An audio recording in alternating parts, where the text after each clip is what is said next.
ஞானம் தன் வீட்டை கட்டி தன் 7 தூண்களையும் சித்திரம் தீர்த்து தன் கொளுத்த ஜந்துக்களை அடித்து திராட்சரசத்தை வார்த்து வைத்து தன் போஜன பந்தியை ஆயத்தப்படுத்தி தன் பணிவிடைக்காரிகளை அனுப்பி பட்டணத்தின் உயர்ந்த மேடைகளின் மேல் நின்று கூப்பிட்டு, புத்தியினை நோக்கி, எவன் பேதையோ அவன் இவ்விடத்தில் வரக்கடவன். நீங்கள் வந்து என் அப்பத்தை புசித்து நான் வார்த்த திராட்சரசத்தை பானம் பண்ணுங்கள்.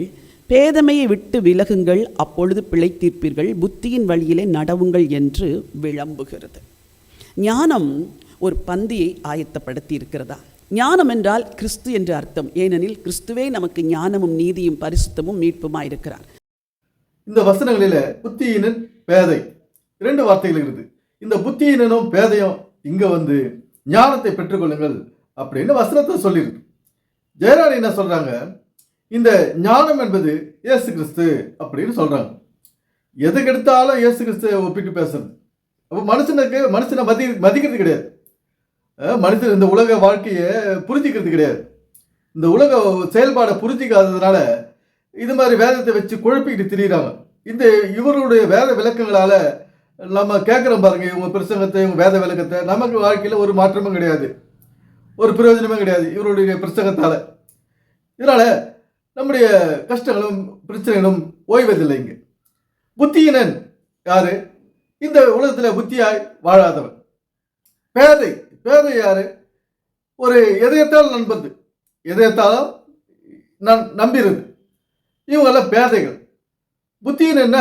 புத்தியா செயல்படணும். இங்கே அப்போதான் நம்ம புத்தியினும் மொழியும். ஏன்னா புத்தியா செயல்படுறது எப்படிங்க? சர்ச்சைக்கு போகிறது, பாட்டு பாடுறது, ஜெபம் பண்ணுறது, பைபிள் படிக்கிறது, இது புத்தியான விஷயமா? இது மட்டும்தான் புத்தியான விஷயமா? இங்கே ஜெயராணின்றாங்க சொல்றாங்க, ஞானம்னா இயேசு கிறிஸ்து இங்கே உலகத்தில் வாழ, நம்மோட வாழ. நாம தான் இங்கே உலகத்தில் காலகாலமா வாழ்ந்து, மனிதர்கள் தான் வாழ்ந்து இருக்காங்க. இயேசு கிறிஸ்து 33 வருஷம் வாழ்ந்துட்டு போயிட்டார். இந்த உலகத்தில் மனிதர்கள் தான் வாழ்ந்துக்கின்னு, சாப்பிட்டுக்கின்னு, படுத்துக்கின்னு, மற்ற எல்லா காரியங்களும் நம்ம பார்த்துன்னு இருக்கிறோம். நமக்கு தான் இங்கே இந்த வசனங்கள் தேவைப்படுது. இந்த உலக செயல்பாடுகள் தான் கர்த்தருக்கு ஒரு உருவம், இயேசுக்கு ஒரு உருவம் கிடையாது. இந்த உலக செயல்பாடுகள் நம்முடைய நடைமுறை வாழ்க்கையில இங்க நம்ம பார்க்குற பாருங்க, நம்ம செயல்படுற பாருங்க, நம்ம செய்யற பாருங்க, அதான் இயேசுக்குன்னு தனியா ஒரு உருவத்தை கொடுத்துக்கின்னு அவரை பத்தி பெருமை பேசிக்கின்னு, அவர் தான் ஞானம், அவர் தான் அறிவு அப்படின்னு பேசிக்கின்னு இருக்கிறது. இங்க நமக்கு நம்ம என்ன நினைச்சுக்கிறோம், இந்த ஞானத்துக்கும் அறிவுக்கும் நமக்கு சம்பந்தம் இல்லை அப்படிதான் இவங்க பேசுறது. இவங்க இயேசு ஞானம்னோடனே நம்ம ஞானி இல்லை பொழுது, நம்ம முட்டாள் பொழுது, நம்மகிட்ட அந்த ஞானம் இல்லைன்னு நினைச்சுக்கிறோம். நம்ம எப்படி நம்ம மனிதர்களாகி நம்மிடம் இந்த ஞானமும் அறிவும் இல்லை, நமக்கு அதுக்கு சம்பந்தம் இல்லைன்னு நினைச்சுக்கிறோம். நம்ம யார்? இந்த ஜெயராணி போல தவறான வேத விளக்கத்தை கொடுக்கிறவங்களால. இங்க ஞானம் என்பது நாம் செய்யும் வேலைகளை சரியா செய்வது ஞானம் இல்ல. அறிவுன்றது கல்வியால வர்றது அறிவு. வாழ்வியல், இந்த வாழ்க்கையை நாம சரியா வாழ்ந்தாலே அது ஞானம். ஒரு வேலையை சரியான நேரத்தில் தொடங்கி சரியாக முடிப்பதுதான் ஞானம். அந்த வேலையிலே ஒரு ஒழுக்கம் இருக்க வேண்டும், சுத்தம் இருக்க வேண்டும், பராமரிப்பு இருக்க வேண்டும். ஒரு சமையல் பண்றேன்னா அது ஒரு ஞானமா பண்ணணும். சமையல் பண்றேன்னா ஒரு லேடிஸ் வந்து சகோதரி வந்து சமைக்கிறாங்கன்னு வச்சுங்க, அந்த சமையலை ஞானமா பண்ணணும்.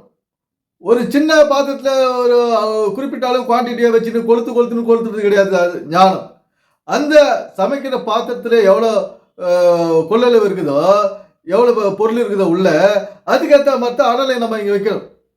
ஒரு கொதிநிலைக்கு வந்த பிறகு அதை சிம் பண்ணணும்.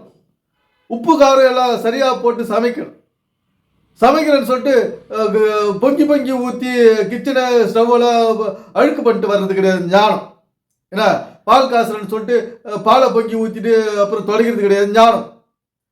நம்ம இதை திட்டமும் தெளிவுமாக ஒரு வேலையை செய்கிறோம்ல, அதுதான் ஞானம்.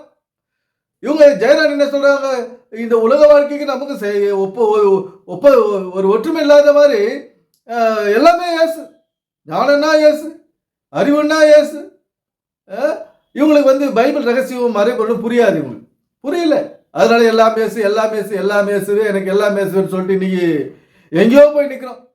கடைசியில் நிற்கிறோம். இன்னைக்கு பொருளாதாரத்தில் கடைசியில் நிற்கிறோம். நம்ம கிறிஸ்தவர்கள் வாழ்வியல் ஒரு முழுமையான வாழ்வியல், தெளிவான வாழ்க்கையை நம்ம வாழல. நிம்மதியான வாழ்க்கையை வாழல, பற்றாக்குறை இல்லாத நம்ம வாழ்க்கையை வாழல இந்த கிறிஸ்தவர்கள்.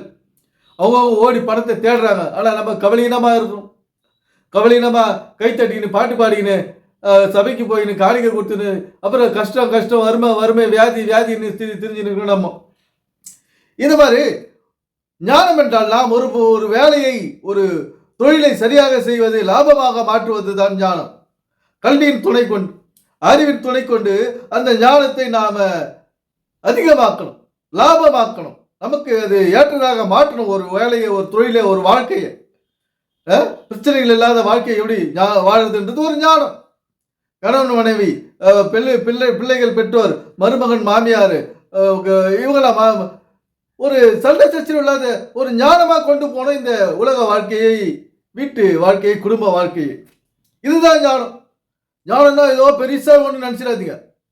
இவ்வளோ நாள் அப்படிதான் எல்லாரும் யோசிச்சுக்கிறோம். ஞானம்னா இயேசு கிறிஸ்து அறிவு, கத்திர அறிவு, இயேசு கிறிஸ்து அறிவு தான் அறிவு. இயேசு யாரு? அன்றாட வேலைகள் தான் இயேசு. அது சரியா செஞ்சாதான் இயேசு. என்ன கிறிஸ்து? அது சரியா செய்யலைன்னா கிறிஸ்து இல்லை. இன்னைக்கு வீட்டு வேலைகளை சரியா செய்யறது கிடையாது. ஆலயம் கட்டடம் இன்னைக்கு வருஷமெல்லாம் ஓடிக்கின்னு வீட்டை ஒரு பராமரிப்பு இல்லாத அழுக்காக வச்சுக்கின்னு குளிச்சுக்கிட்டு பாத்ரூம் கழுவாத தொடக்கிற டவலத்து காயப்படாத ஓடுறாங்க. இன்னைக்கு கணவன் சாப்பிட்டாரா, மனைவி சாப்பிட்டாங்களா, இப்போ உறவுகள் சாப்பிட்டா, வயசானவங்க எல்லாம் பண்ணாங்க இந்த வீட்டில், அதை பற்றிலாம் கவலை கிடையாது. ஞாயிற்றுக்கிழமெல்லாம் ஓடுறது, இந்த சரீரத்தை அது முடியலாம் கூட இழுத்துன்னு ஓடுறது சரீரத்தை. அதுக்கப்புறம் வலி வியாதி மருந்து மாத்திரை டாக்டர்னு சொல்லி செலவு பண்ணிக்கிறது ஒரு ஞானம் இல்லாத விஷயம். இது இப்படி செய்வது ஒரு ஞானம் இல்லாத விஷயம். கடவுள் என்ன சொல்றாரு? இயேசு என்ன சொல்றாரு? இயேசு கிறிஸ்துவினுடைய ஞானம் என்ன சொல்றது? நீ வீட்டோடு அடங்கியிரு, இந்த கட்டிட சபையில கால வைக்காது என்று. எனவே சிந்திப்போம், செயல்படுவோம். நன்றி, வணக்கம் நண்பர்களே.